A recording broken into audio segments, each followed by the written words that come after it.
Custo de vida, emprego e desemprego, cesta básica, tarifas públicas, salário mínimo. Agora, na Brasil Atual, a análise do DIEESE. Puxado por um aumento de 20% no número de trabalhadores informais, o desemprego caiu para 11,2% no trimestre encerrado em janeiro, segundo a Pesquisa Nacional por Amostra de Domicílios Contínua do IBGE. Embora a queda no desemprego seja uma boa notícia, os dados trazem preocupações. Para analisar esses dados, nós vamos conversar agora com o diretor técnico do DIEESE, Fausto Augusto. Bom dia, Fausto, tudo bem? Bom dia, Rodrigo. Bom dia a todos. Fausto, o número de trabalhadores sem carteira assinada e por conta própria cresceu bem mais que o número de trabalhadores com carteira assinada no período, né? Com isso, a taxa de informalidade segue acima de 40% no Brasil. Apesar dessa queda no desemprego, o que esses dados nos mostram? Bem, primeiro, acho que é um dado relevante. A gente está tendo uma queda na taxa de desemprego, porém, a gente ainda tem mais de 12 milhões de pessoas desempregadas. É bastante importante a gente olhar onde está sendo gerado posto de trabalho, e a gente vai vendo que o principal indicador ali de crescimento do emprego está vinculado ao setor de comércio. E aí é inevitável, né, imaginar que a reabertura por conta da melhoria dos números da pandemia tem a ver com a reabertura da economia em geral. E isso vai explicando como é que essas vagas vão sendo abertas, vagas que foram fechadas ao longo de todo esse período de pandemia. Na outra ponta, chama a atenção que os empregos gerados, na sua grande maioria, também estão muito vinculados a uma economia informal. A taxa de informalidade continua bastante alta e com rendimento bastante baixo, ou seja, os empregos que são gerados, na verdade, acabam sendo gerados com salários, né, com remuneração menor do que a média dos trabalhadores que já estão no mercado de trabalho. Isso vai jogando para baixo, de certo modo, a renda do trabalho. Quando a gente olha para tudo isso, a gente vai percebendo como que a situação efetiva das pessoas está com bastante dificuldade. Então, mesmo conseguindo voltar ao trabalho, ainda tem muita dificuldade para conseguir pagar suas contas, para conseguir minimamente lidar com o movimento da economia em geral, com inflações muito altas. A gente está vendo mês a mês a inflação corroendo o salário dos trabalhadores, a gente está vendo a incapacidade do salário que a pessoa tem de suprir as suas necessidades, e aí a gente vai vendo crescer um emprego que não dá conta das necessidades em geral, da pessoa e da sua família. Então, quando a gente vai olhando para tudo isso, a gente vai vendo que sim, é importante que a taxa de desemprego venha caindo, mas em percentuais e em valores ainda bastante insuficiente para lidar com a quantidade de desempregados que o nosso país tem, mas a qualidade do emprego gerado e a renda gerada por ele está bem aquém da necessidade de um país que precisa enfrentar a sua desigualdade para lidar minimamente com a recuperação aí, não só econômica, mas também social.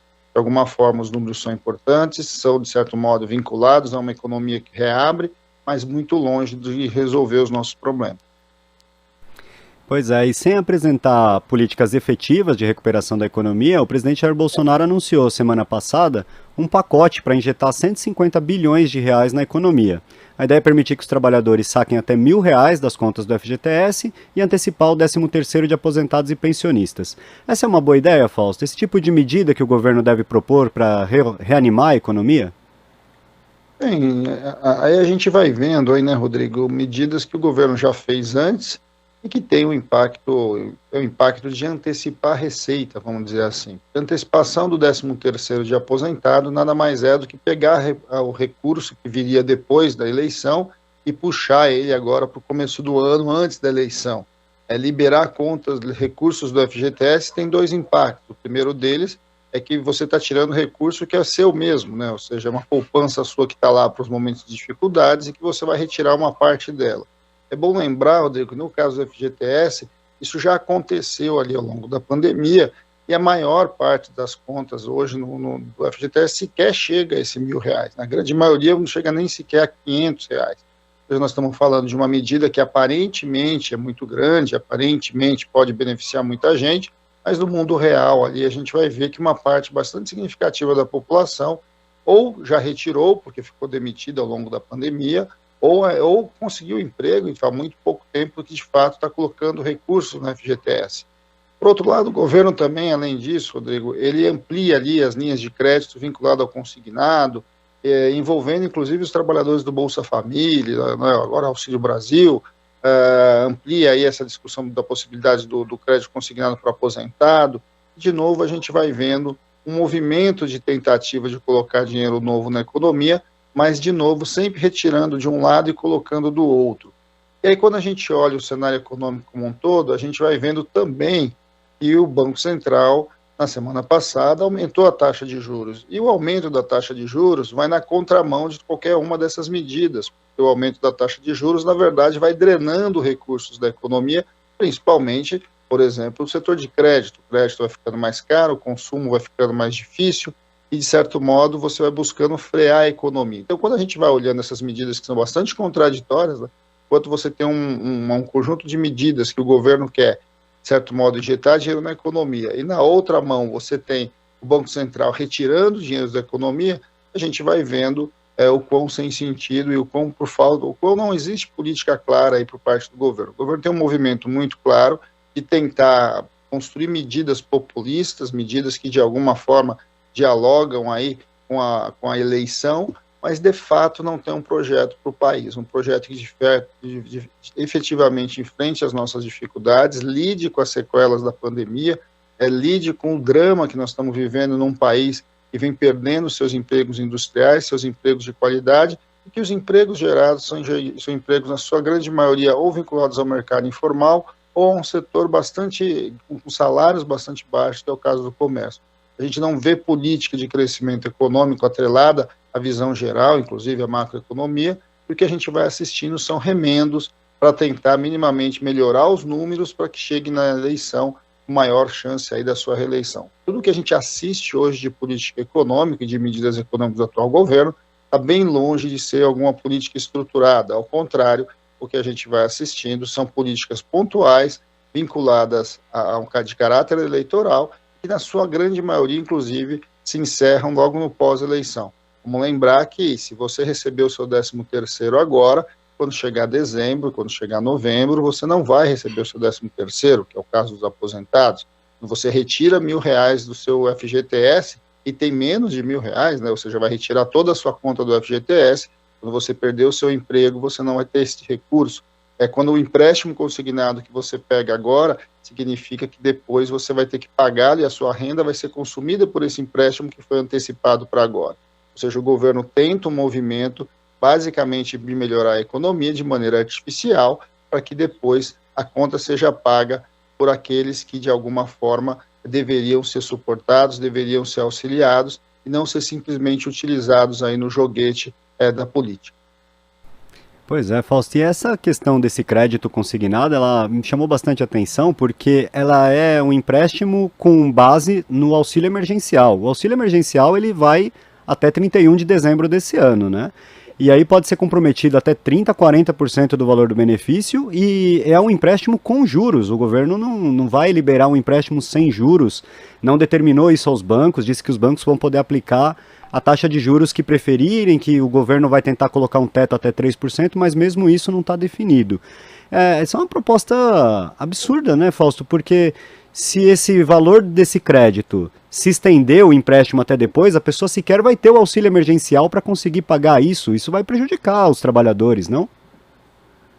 Bem, como eu insisto, né, Rodrigo, essa é uma discussão, uma política bastante controversa. Primeiro que você colocar o sistema financeiro para retirar recursos, ganhar dinheiro em cima dos mais pobres, é um tanto quanto absurdo, né?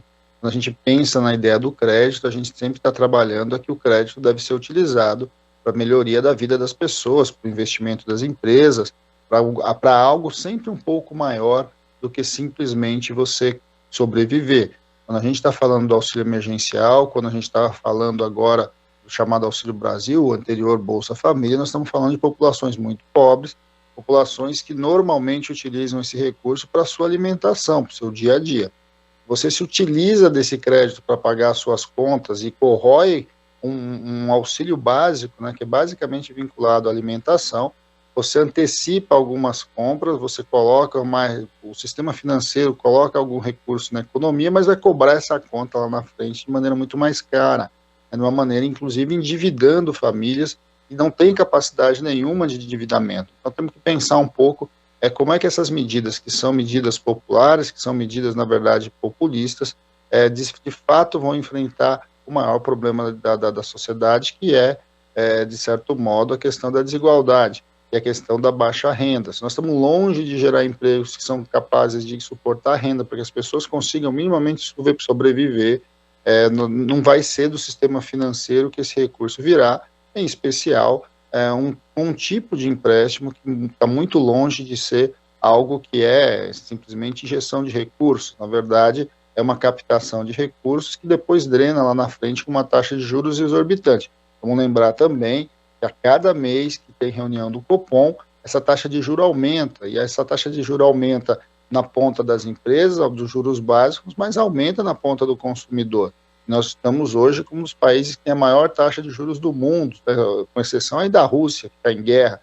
Quando a gente olha para esse cenário, o que a gente vai vendo é que você vai tendo políticas que, se de um lado buscam de alguma forma recolocar dinheiro na mão, aí, ou antecipar salários, né, antecipar receitas, recursos dos trabalhadores, na outra mão você cria medidas que vão puxando esse dinheiro para o mercado financeiro, seja porque a taxa de juros cresce, seja porque essas medidas de novo crédito de nada mais são do que novos negócios do setor financeiro, que na prática estão longe de resolver o problema, que na verdade precisa ser políticas efetivas de geração de emprego, de trabalho, de renda, algo que o governo está bem longe de fazer uma discussão séria e leve o Brasil para uma lógica de crescimento diferente do que está aí.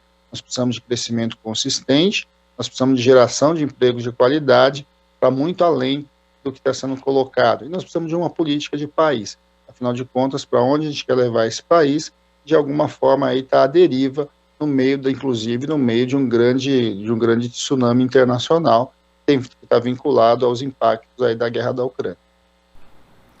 Fausto, muito importante, né, a gente ter esse discernimento de que essas políticas do governo, que parecem benesses nesse momento, elas vão custar caro depois, tanto para os trabalhadores que de alguma forma conseguirem participar dela, quanto para o próximo governante, né, porque isso com certeza vai gerar ônus lá na frente. Fausto, quero agradecer a sua participação de hoje aqui no Jornal Brasil Atual. Um bom dia e uma boa semana para você. Bom dia, Rodrigo, e boa semana a todos. Conversamos aqui com o diretor técnico do DIEESE, Fausto Augusto.